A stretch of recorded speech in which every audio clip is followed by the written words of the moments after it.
a restauração do ministério do episcopado e do diaconato na igreja.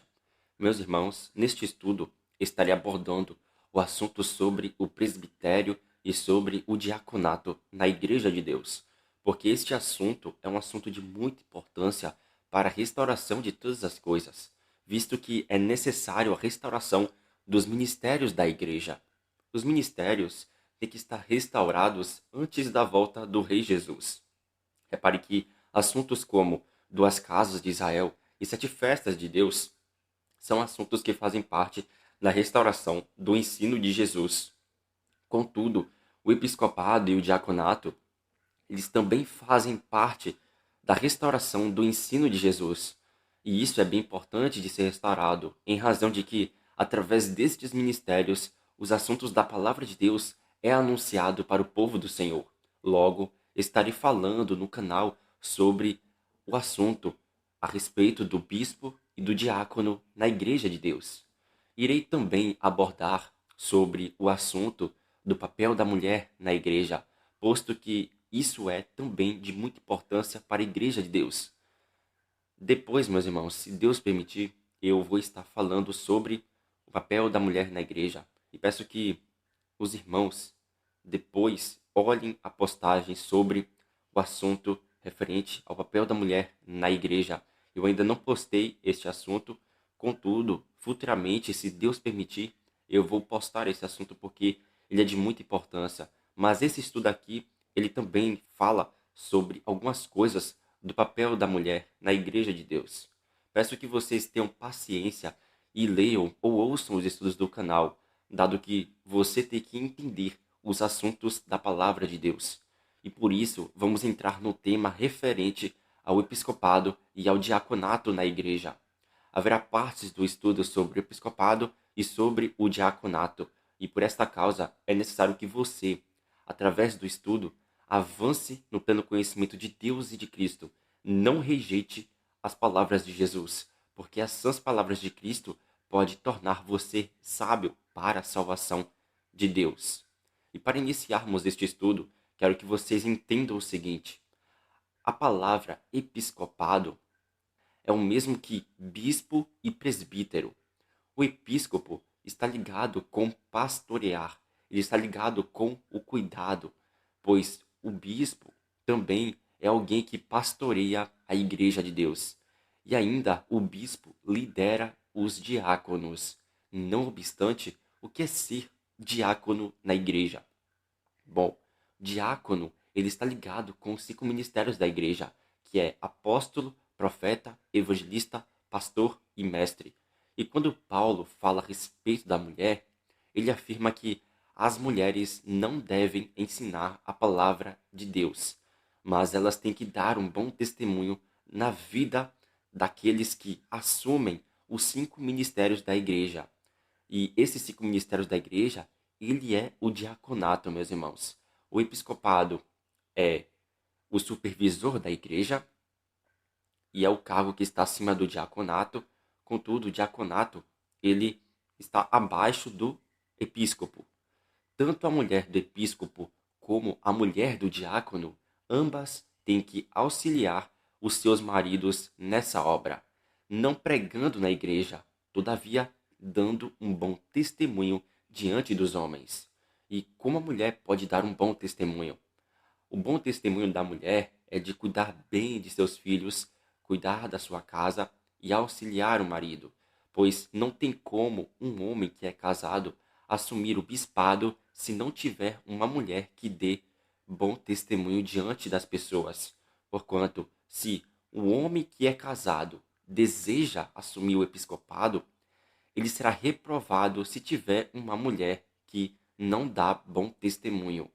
Veja que se uma mulher for pregar e ensinar o evangelho na igreja, isso demonstrará falta de conhecimento, meus irmãos. E mesmo se essa mulher tiver o conhecimento de que ela não pode pregar para o povo de Deus, mas ela insistir em desobedecer o ensino de Paulo, quando ela for confrontada pelo texto bíblico, ela irá distorcer o ensino do apóstolo Paulo. E essa desobediência da mulher acontece porque a liderança da igreja deu brecha para esse tipo de situação vir a acontecer na igreja, dado que, por causa desta brecha, o maldito feminismo entrou nas igrejas. E isso é o espírito de Jezabel entrando no meio do povo de Deus, para justamente causar confusão no meio do rebanho de Cristo. Mas onde tem Jezabel, tem que se levantar Elias, para que seja reprovada as obras malignas deste espírito maligno. E por esta razão é necessário haver a restauração do ensino de Jesus. O Deus dos Espíritos, pela sua palavra, mostra que irá, pelas obras, julgar todos os que estão distorcendo a sua palavra. Pelo ensino dos apóstolos, nota-se que os 5 ministérios da igreja, eles têm que ser supervisionados pelo bispo, pois o bispo, que é também presbítero, é o cargo maior, em razão de que é o supervisor geral dos 5 ministérios, de modo que ele tem que ser irrepreensível, marido de uma só mulher, temperante, sóbrio, modesto, hospitaleiro, apto para ensinar, não dado ao vinho, não violento, cordato, inimigo de contendas, não avarento e que governe bem a sua própria casa, criando os filhos debaixo da disciplina, com todo respeito, conforme é dito pelo apóstolo Paulo na primeira carta a Timóteo. Então, percebe-se que o bispo tem que ser apto para ensinar os 5 ministérios da igreja, porque estes 5 ministérios vão cuidar da obra da igreja, pelo fato de que eles terão que entrar nas nações, de maneira que irão chamar judeus e gentios com o objetivo de serem trazidos para os ministérios da igreja. Quando os 5 ministérios são estabelecidos de maneira correta, eles são capazes de ensinar o que o apóstolo Paulo falou na carta aos Efésios, que envolve o mistério das 2 casas de Israel, de modo que são capazes de vencer as doutrinas das trevas deste mundo. Nas denominações religiosas, nota-se que elas não têm o entendimento completo dos ministérios da igreja. Deus está levantando pessoas do lado de fora das denominações com o objetivo de acordar aqueles que estão dentro dessas denominações.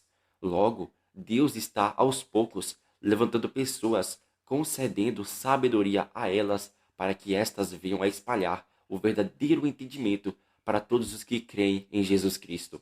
E deste modo, o Senhor irá restaurar a obra do episcopado e dos 5 ministérios na igreja, porque Satanás ele ataca o plano da obra dos ministérios da igreja. No livro do Apocalipse, o apóstolo João ele afirma que no 8º dia, que é a eternidade futura, os que guardam os mandamentos de Deus entrarão pelas portas da Nova Jerusalém, cujos fundamentos são 12, que representam os 12 apóstolos de Cristo. Então isso já nos mostra que você não deve seguir o caminho errado das denominações religiosas, mas você tem que seguir o caminho da restauração de todas as coisas, porque nenhuma denominação é fundamento da Nova Jerusalém. A Nova Jerusalém, além de ser uma cidade literal, ela representa o povo de Deus. Em Apocalipse, no capítulo 2, o Senhor Jesus diz para a igreja de Éfeso que ela colocou à prova os que a si mesmos se declaravam apóstolos, de modo que Éfeso os achou mentirosos. Veja que se Éfeso colocou à prova essas pessoas que se afirmavam ser apóstolos, isso significa que, além dos 12 apóstolos e do apóstolo Paulo, há como haver verdadeiros apóstolos, porque se não tem mais apóstolos, além dos 12 e de Paulo, a igreja de Éfeso nem deveria colocar à prova os que se declaravam apóstolos, visto que não seria preciso colocar à prova, mas apenas rejeitar eles. Você consegue entender essa lógica que está sendo mostrada no livro do Apocalipse? Porque isso é bem profundo e é algo que Jesus está nos revelando que é necessário que haja apóstolos na igreja. Então, a igreja de Éfeso, ela colocou à prova os que a si mesmos se declaravam apóstolos. E colocar à prova é investigar a doutrina que está sendo anunciada pelos que se declaravam apóstolos. Quando a gente vai em 1 Coríntios no capítulo 11, versículo 13, versículo 3, o apóstolo Paulo ele vai dizer o seguinte: quero, entretanto, que saibais ser Jesus o cabeça de todo homem, e o homem o cabeça da mulher, e Deus o cabeça de Cristo. Paulo, na carta aos Coríntios, afirma que Jesus é o cabeça do homem e o homem o cabeça da mulher no casamento e Deus é o cabeça de Cristo. Isso nos mostra que o pai tem mais autoridade que o filho e o filho tem mais autoridade que o homem e o homem no casamento tem mais autoridade que a mulher, nos mostrando que a mulher no casamento ela não é a cabeça, mas o marido é o cabeça. E isso nos revela que o marido, sendo o cabeça do lar, ele tem que ensinar a palavra de Deus para a sua esposa, que é o corpo. Quando a gente vai em Atos dos Apóstolos, no capítulo 20, nos versos 17 ao 35, vai nos falar algo bem interessante que está ligado com o presbitério. E vai nos falar o seguinte: de Mileto mandou a Éfeso chamar os presbíteros da igreja, e quando se encontraram com ele, disse-lhes o apóstolo Paulo: vós bem sabeis como foi que me conduzi entre vocês em todo o tempo, desde o primeiro dia em que entrei na Ásia, servindo ao Senhor com toda a humildade, lágrimas e provações que pelas ciladas dos judeus me sobrevieram, jamais deixando de vos anunciar proveitosa, alguma coisa proveitosa, e de vô-la ensinar publicamente, e também de casa em casa, testificando, tanto a judeus como a gregos, o arrependimento para com Deus e a fé em nosso Senhor Jesus Cristo. E agora, constrangido em meu espírito, vou para Jerusalém, não sabendo o que ali me acontecerá, senão que o Espírito Santo, de cidade em cidade, me assegura que me esperam cadeias e tribulações. Porém, em nada considero a vida proveitosa para mim mesmo, contanto que complete a minha carreira e o ministério que recebi do Senhor Jesus para testemunhar o evangelho da graça de Deus. Agora eu sei que todos vós, em cujo meio passei pregando o reino, não vereis mais o meu rosto. Portanto, eu vos protesto no dia de hoje que estou limpo do sangue de todos, porque jamais deixei de vos anunciar todo o propósito de Deus. Atendei, pois, por vós e por todo o rebanho sobre o qual o Espírito Santo vos constituiu bispos para pastoreardes a igreja de Deus, a qual ele comprou com o seu próprio sangue. Eu sei que depois da minha partida, entre vocês penetrarão lobos vorazes que não pouparão o rebanho, e que dentre vocês mesmos se levantarão homens falando coisas pervertidas para arrastar os discípulos atrás deles. Portanto, vigiem, lembrando-vos de que, por 3 anos, noite e dia, não cessei de admoestar com lágrimas a cada um. Agora, pois, encomendo-vos ao Senhor e à palavra da sua graça, que tem poder para vos edificar e dar herança entre todos os que são santificados. De ninguém cobicei prata, nem ouro, nem vestes. Vós mesmos sabeis que estas mãos serviram para o que me era necessário, a mim e aos que estavam comigo. Tenho-vos mostrado em tudo que, trabalhando assim, é mister socorrer os necessitados e recordar as palavras do próprio Senhor Jesus Cristo, onde ele diz: mais bem-aventurado é dar que receber. O livro de Atos, meus irmãos, fala sobre o que é presbitério, bispo e episcopado. Repare que os presbíteros da igreja são reunidos pelo apóstolo Paulo. Paulo diz que não considerava a sua vida preciosa, contanto que completasse a sua carreira e o ministério o qual ele recebeu do Senhor Jesus. Percebe-se que a palavra ministério no grego é diaconia, que é diácono, nos revelando que ministério é diácono. Embora Paulo fosse diácono, ele também é episcopo, ele também é supervisor geral das igrejas. O apóstolo Paulo prossegue falando que o Espírito Santo constituiu os presbíteros por bispos. Observe que presbítero é a mesma coisa de ser bispo, e quando vamos no original do grego, a palavra bispo, ela significa episcopos, que é episcopo, cujo significado é supervisor. O texto afirma que Deus constituiu os presbíteros por bispos, com o objetivo de pastorear o povo de Deus. E isso prova que bispo é pastor da igreja. Porém, meus irmãos, vocês têm que ter em mente o seguinte: existe pastor que não é bispo, mas que é diácono. Veja que o bispo, ele é o cargo acima de diácono. O diácono, eles são 5 ministérios que eu acabei de citar. Contudo, o bispo, ele está acima destes ministérios. Embora o bispo ele desempenhe função de diácono também, o bispo, ele é um cargo maior que diácono. Existe diferença, meus irmãos, entre diácono e bispo. Vê-se que Paulo, ele não chamou os diáconos para a reunião, mas chamou os presbíteros, visto que eles são os líderes dos diáconos. O apóstolo Paulo, em Filipenses, no capítulo 1, verso 1, vai dizer o seguinte na sua carta: Paulo e Timóteo, servos de Cristo Jesus, a todos os santos em Cristo Jesus, inclusive bispos e diáconos que vivem em Filipos. Na carta aos Filipenses, o apóstolo fala também com bispos e diáconos. E qual a diferença entre bispo e diácono? A diferença é que bispos são os líderes. Eles são os cabeças, abaixo de Jesus. Já os diáconos, eles são os 5 ministérios, que é apóstolo, profeta, evangelista, pastor e mestre, conforme é dito na carta aos Efésios, no capítulo 4. Agora, quando a gente vai na carta a Timóteo, no capítulo 3, versos 1 ao 6, o apóstolo Paulo ele vai dar instruções para Timóteo. E ele vai falar o seguinte: fiel é a palavra. Se alguém deseja o episcopado, excelente obra almeja.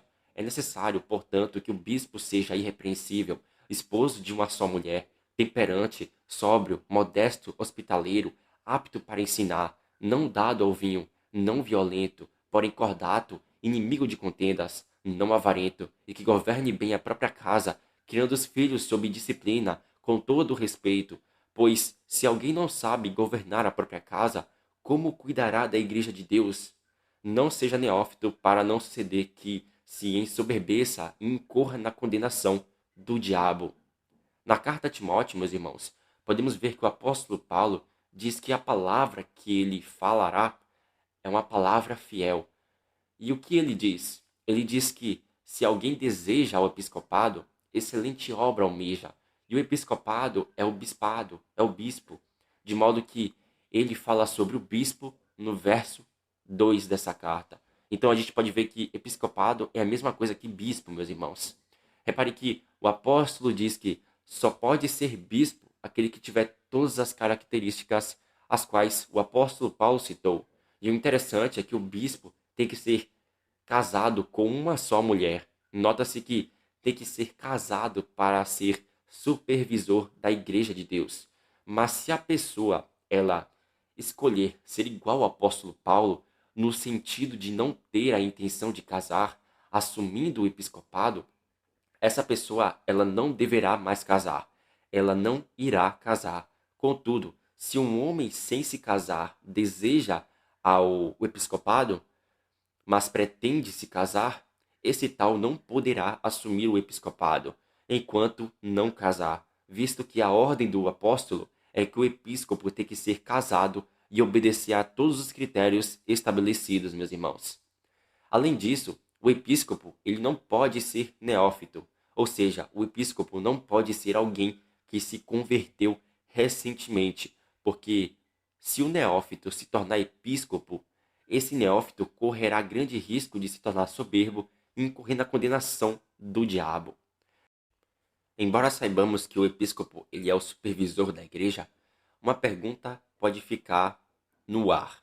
E essa pergunta pode ser: existe a possibilidade do episcopo ser retirado do cargo de supervisor por causa de algum mau testemunho de sua mulher?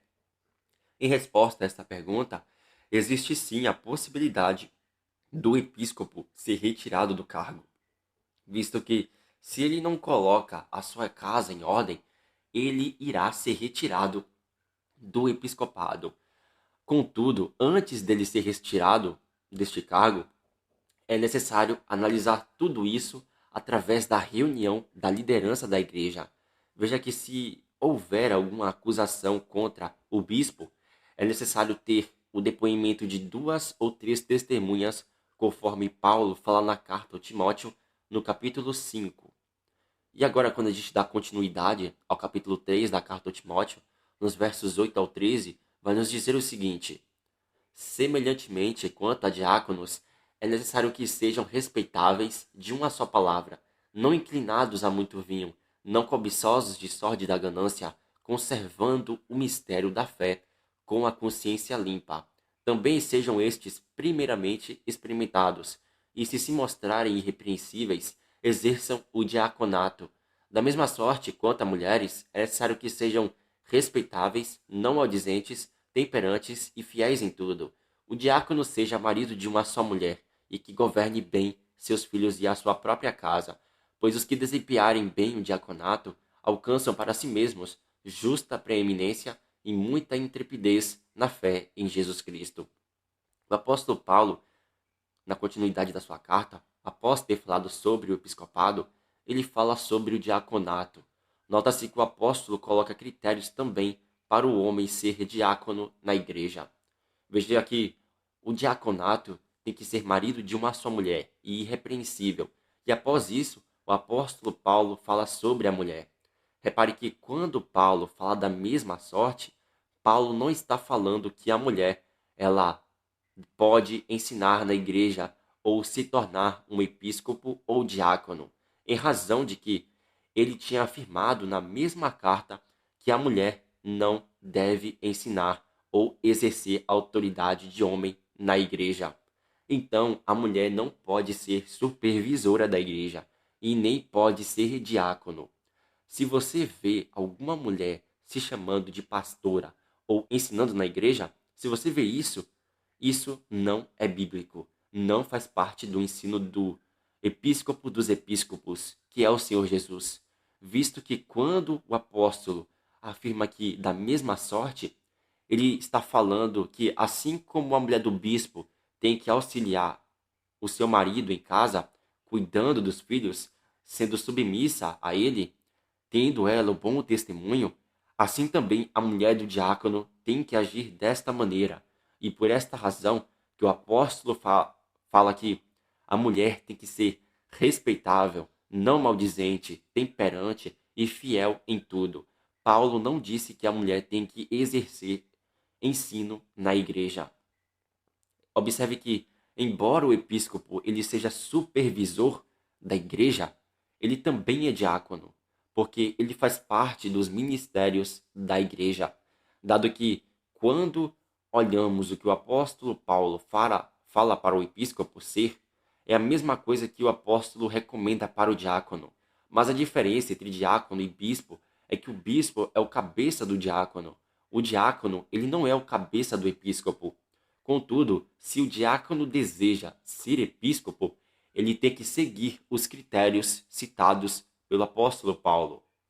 Algo que acrescenta o entendimento sobre quem pode ser presbítero é que o presbítero não deve ser jovem, pois a palavra presbítero é ancião de idade avançada, ou seja, os jovens não podem se tornar episcopo.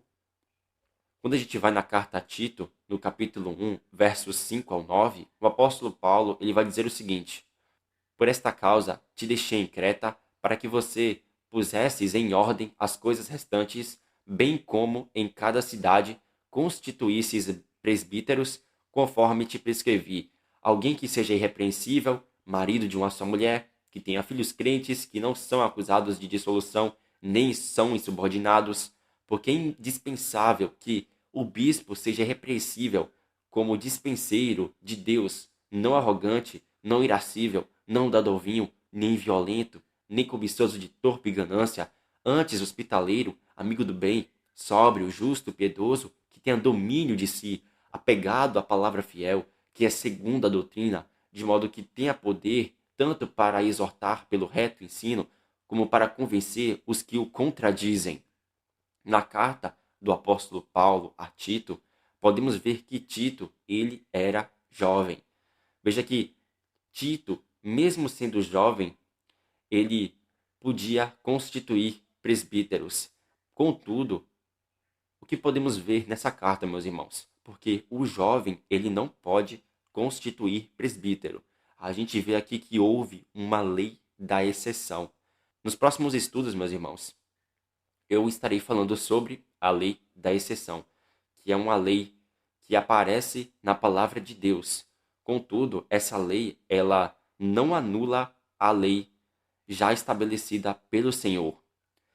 Só que eu vou deixar esse assunto para um outro estudo, se Deus permitir.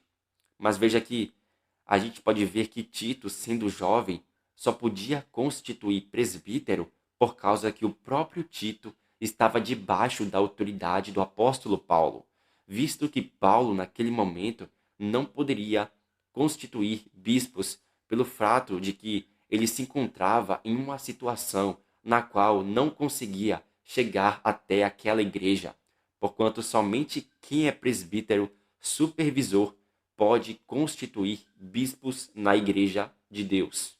Na carta do apóstolo Pedro, na primeira carta, no capítulo 2, versos 24 ao 25, o apóstolo vai falar o seguinte: Jesus, ele carregou em seu corpo sobre o madeiro os nossos pecados, para que nós, mortos para os pecados, vivamos para a justiça, e por suas chagas fostes sarados, porque estáveis desgarrados como ovelhas. Agora, porém, vos convertestes ao pastor e bispo da vossa alma. Nota-se que Pedro afirma que Jesus é o pastor e bispo da nossa alma. Ou seja, Cristo é chamado de episcopo, de modo que podemos compreender que Cristo é o bispo dos bispos. Ele é o cabeça dos bispos. No capítulo 3 da primeira carta do apóstolo Pedro, nos versos 1 ao 7, o apóstolo Pedro ele vai falar o seguinte: mulheres, sejam vocês igualmente submissas ao vosso próprio marido, para que, se ele ainda não obedece à palavra, seja ganho sem palavra alguma por meio do procedimento de sua esposa, ao observar o vosso honesto comportamento cheio de temor. Não seja o adorno da esposa o que é exterior, como frisado de cabelos, adereços de ouro, aparato de vestuário.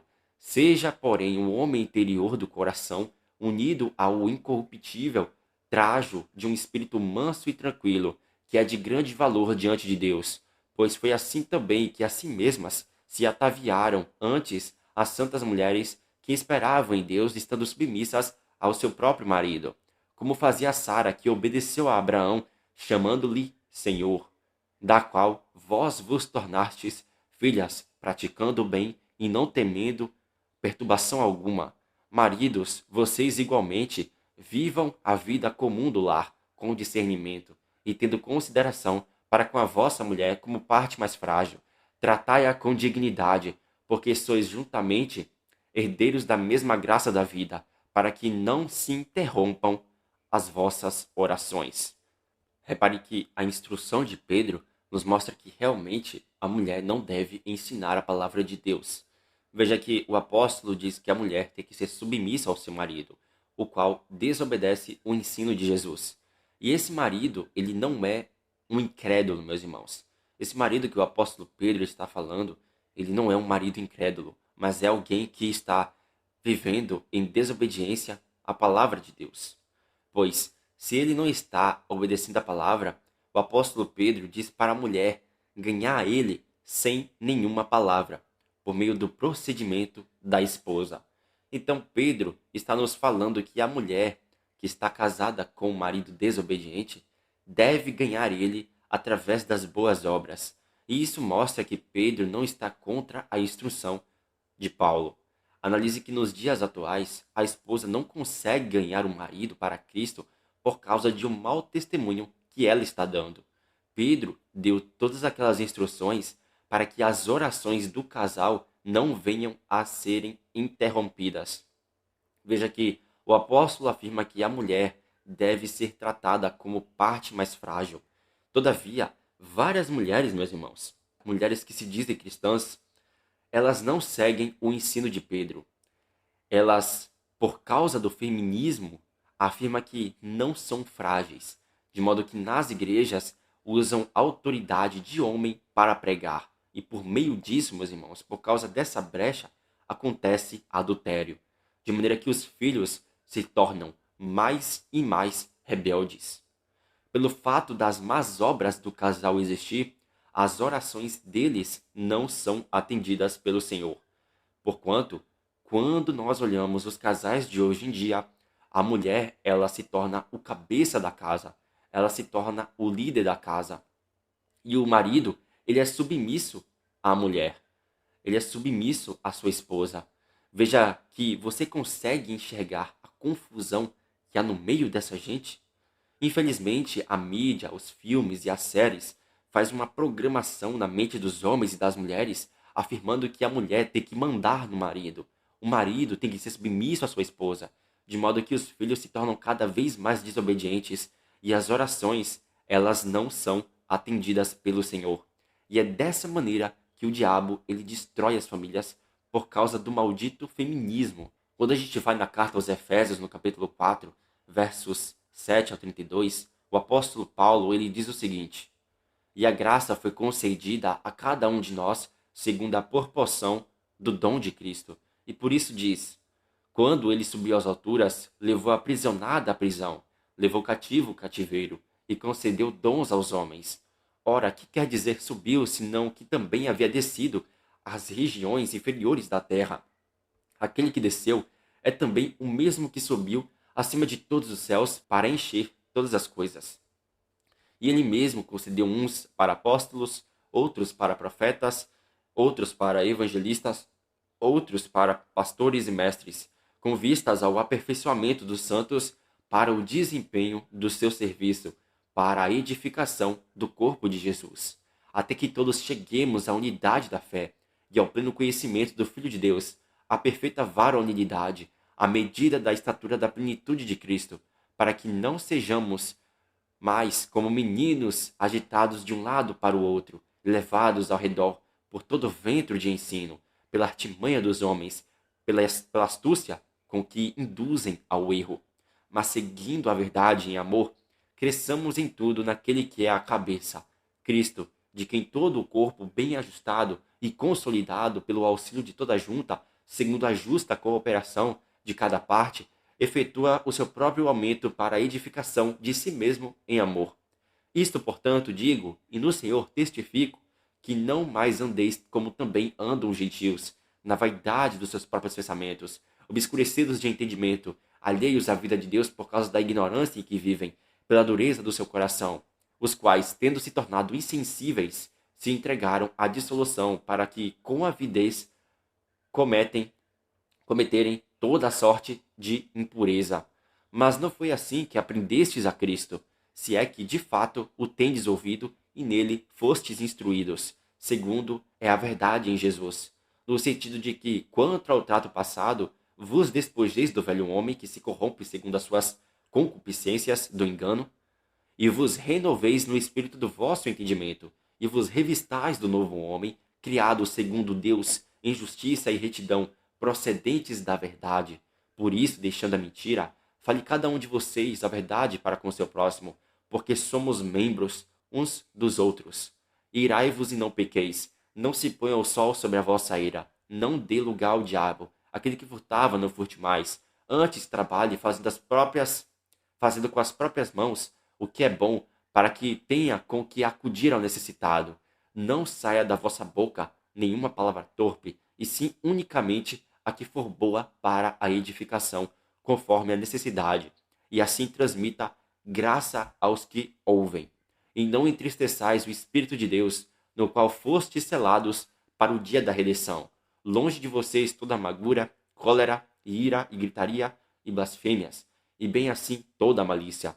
Antes, sejam uns para com os outros bondosos, compassivos, perdoando-vos uns aos outros, como também Deus em Cristo Jesus vos perdoou. Na carta aos Efésios, meus irmãos, o apóstolo ensina que Cristo, ele subiu às alturas e concedeu dons aos homens. E esses dons é apóstolo, profeta, evangelista, mestre e pastor, que são os 5 ministérios da igreja. E por que o Senhor Jesus ele fez isso? O Senhor Jesus fez isso porque deseja o aperfeiçoamento dos santos. Repare que se alguém afirmar que não tem como haver igreja perfeita, esse tal está errado, posto que Cristo deseja uma igreja perfeita. Os 5 ministérios são colocados para haver igreja perfeita, em razão de que os ministérios são para a edificação do corpo de Jesus, para que todos cheguem ao pleno conhecimento do Filho de Deus. E o pleno conhecimento envolve o assunto das 2 casas de Israel e das 7 festas de Deus.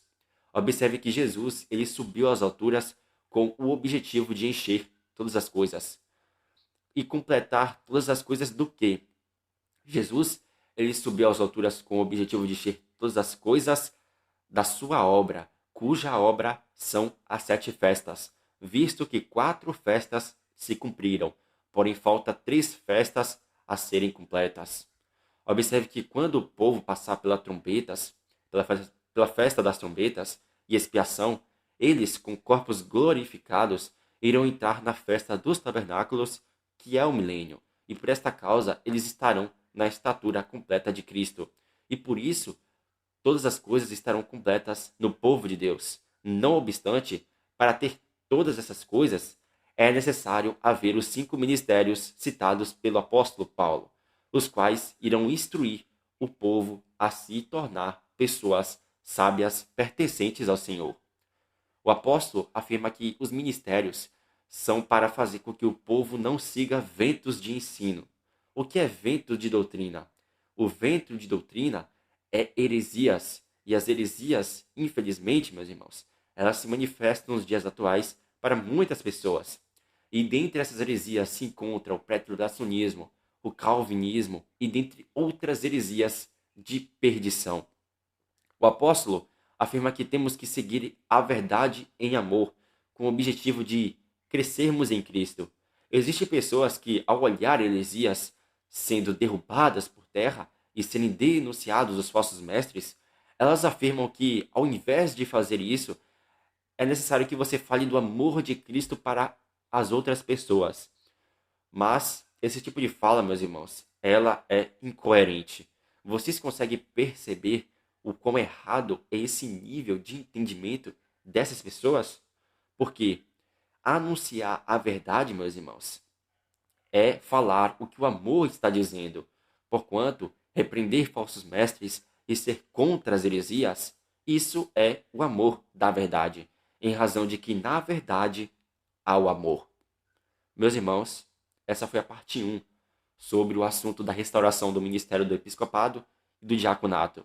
Se Deus permitir, eu vou postar a parte 2 depois do assunto sobre a restauração do ministério do episcopado e do diaconato na Igreja de Deus.